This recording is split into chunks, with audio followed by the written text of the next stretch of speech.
I guess the first thing for us to think about here is that as a real estate agent, there's a lot that you actually need to do, and I've just probably put the 3 key things for you on this slide.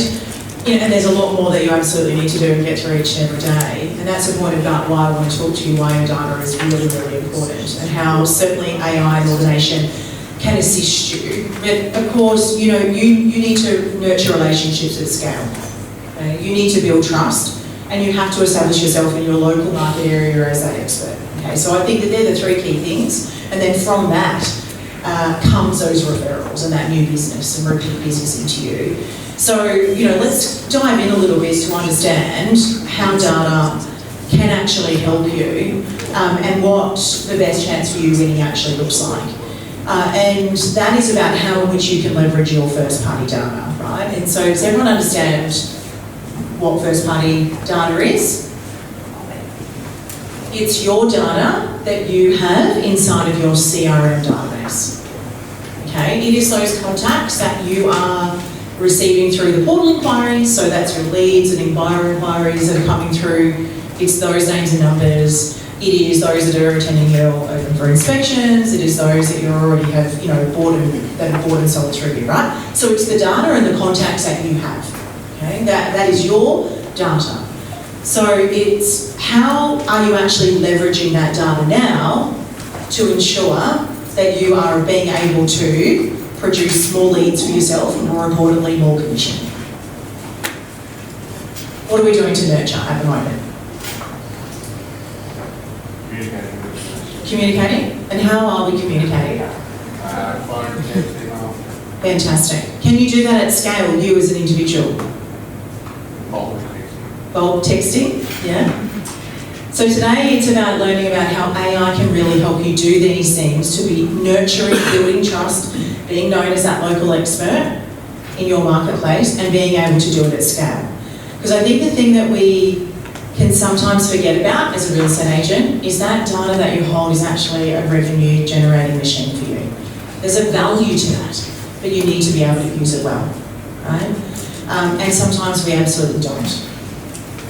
We don't actually do that. So where does it actually fit in? And of course, AI is not here to replace any of you. It's absolutely imperative that what we do within this industry is that we have that human personal touch and that we're keeping into contact with people. It is a relationship building industry, and people choose you to list and sell their homes through, right? And or manage their property managements. But this is about how do you make sure that you're always top of mind, okay? And utilising the data that you currently have in front of you. So these are some of the ways in which you can do it, but before we kind of dive into what this could look at, who's got about 10,000 contacts in their database? Okay, fantastic. Any more than 10,000? Yeah, great. And so in regards to those contacts that you have, how do you segment them now based on what you can see on the screen? Because I've just given you some ideas, right, about how you can actually get them more out of them. Are they all flagged as you know exactly who your homeowners are, you know who your investors are, you potentially know who your buyers are? No. Have we got all names, phone numbers, email addresses, properties attached to those contacts? No. Yes? Fantastic. Yeah? Not a lot of us do have all of that in the industry. So what you're doing is, in fact, not leveraging the data that you've got right then and there in front of you to actually be that trusted advisor, okay? And this is where AI can absolutely help. But here's some statistics to show you. So 97.5% based on the research that we've done at CoreLogic and through our AI platform reader is that we've been able to identify that within the industry, on average, everyone's CRMs has 97.5% dormant data. So that means within a 12-month period, those contacts have never been spoken to, they do not have the right updated information, and there's no education and ongoing nurturing sequences in those that's been happening with those contacts. So it's a pretty alarming statistic, right? To think that right underneath your nose, each and every day what you're working in and out of potentially could be your next listing, therefore your next commission. Yeah? So here's also a statistic for you to kind of think about. So your database could be worth 3.6 million in GCI. for you every year. And this is based on, if you had, I'm sorry, I'm going to just need to move over here so I can see this. So if you had 10,000 contacts, which a few of you in the room said that you have, and if out of that, 4,000 of those were tagged as property owners, out of that, 240 in your area has come for sale, right? At an average GCI of 15K. Right, I'm just using averages here, just to give you an example of what could be right under your nose in the data you've already got. So there's an opportunity there, sitting inside of your database, in your market area, potentially, of 3.6 million in GCI. By being able to leverage, communicate, nurture, educate, but at scale by utilising AI, yeah? Would we all be pretty happy real estate agents if we could do this? Yeah? Did I hear a oh yeah? Oh yeah, yeah, yeah. Oh yeah, get excited, yeah? So how can AI help you, right? So it actually is there to allow you to do that face-to-face engagement, yeah? So AI should be utilised as automation and sequencing behind the scenes through SMSing. You can also be looking at how do we build in automated EDMs through different tools that are available for you. But what does that actually look like? And what's typically the cycle and journey of your consumers, so your buyers and your sellers and your investors. But the key here is to make sure that it's meaningful so that at the time in which they are ready, they already know who they need to be connecting with. And that should be you. Because you touch them through all of those journeys, right? And they are indirect. It's like, hey, Bianca, do you still own this property? Yes, I do. Fantastic. And then what are you doing? Updating your database that they still own the property. You're understanding that tenure. No, I don't actually. I just sold that property. Great. Where did you buy? I'd love to, chat to you about what that looks like. So all of this can be happening at scale behind the scenes by utilising SMS and email. Okay? Without you needing to make a telephone call. And the only time you need to make a telephone call is when they are, we'd like an appraisal, yes, we'd like more information, and then that's when that phone call comes in, which means it becomes more meaningful. And at the time when they are looking in their property cycle. Okay? So we like to say at CoreLogic, call your best and automate the rest. I'm sure you've heard that saying before, but this is about how do we use the automation in the background with the tools that you have available. That's using your first party data and looking at leveraging platforms available that can provide this for you and do it at scale and then give you a list of 10 names every single day to call. Would that be pretty easy? Rather than you filtering through your current contacts and saying, well, who should I be actually speaking to today, right? Because you might not actually know. Okay? This is going to also update your data. It's about those automated SMS conversations and prospecting on the go. I'm going to give you a few examples about what you can do throughout this cycle that you can understand as to what it is that your buyers and sellers would also be looking for as a part of this journey and the kind of conversations that you can be having. So in a 12-month cycle, you could be having at scale 4 touch points or 4 different conversations, okay? You could also be having the same conversation but in a quarterly sequence. It could be, I'm doing an appraisal, we're doing appraisals in your area. It could be, we're doing some market updates and here's some suburb statistics. It could be, we've got more buyers that are looking for homes like yours, right? Whatever that looks like, because if we think about that you're probably doing this on DL flyers, yeah? Letterbox drops, who's still doing letterbox drops? Yes? How do you know who has picked that up and just chucked it in the wheelie bin versus who's put it maybe on their fridge?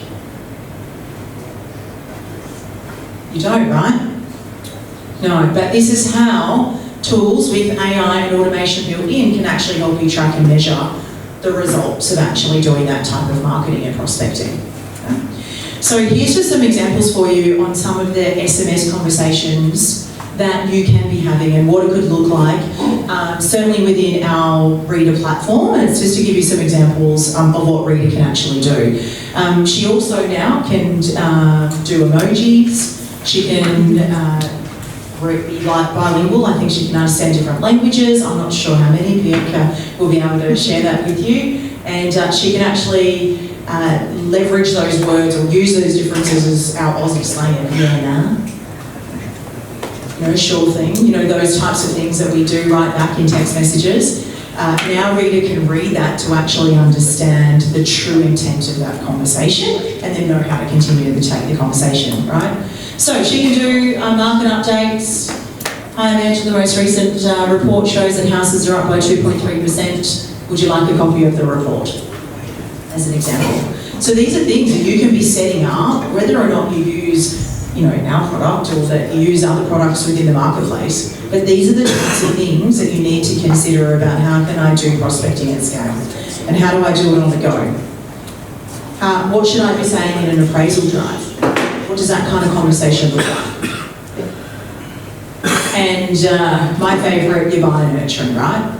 So we hear sometimes too often, oh, we've got too many buyers within our database. You can't have too many buyers because your buyers become sellers. Yeah?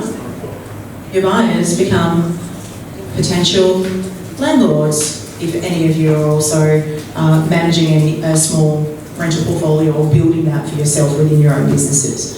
So you need to think about what are those conversations that you're having with buyers, not just your homeowners within your database.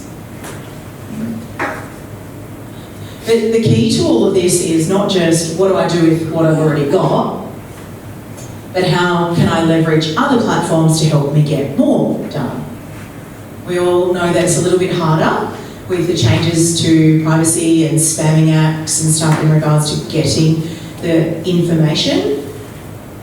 We can't get owners' names, or maybe we can't get their full names, we can't get their mobiles and emails and addresses anymore, and it's becoming tighter and tighter in regards to what we're even also able to provide you within the industry. So how can you actually leverage what you've got, once it's nice and clean, to be building further audiences? Getting more data, and the best way to do that is through social media. Who's utilising social media now to market themselves and generate leads? Fantastic. You're just using your Facebook lead gen form. Yeah. And you're writing yourself back in Facebook, commenting, or is it filtering back to CRM? How are we operating? No? No one knows? It just happens. Those who live here are fiercely proud of their ancestry. And who wouldn't be when... I just thought I'd add an extra little bit of entertainment to the session. I like something up you were saying, Kasey. Pardon? I must have picked up something. Yeah, picked it up and thought, oh, I just need to share something. I don't know. Is it a video? No, I did. Nothing in there. That was to make sure once a week. Yeah, absolutely. It's okay. We all have a challenge. Anyway, we'll keep moving.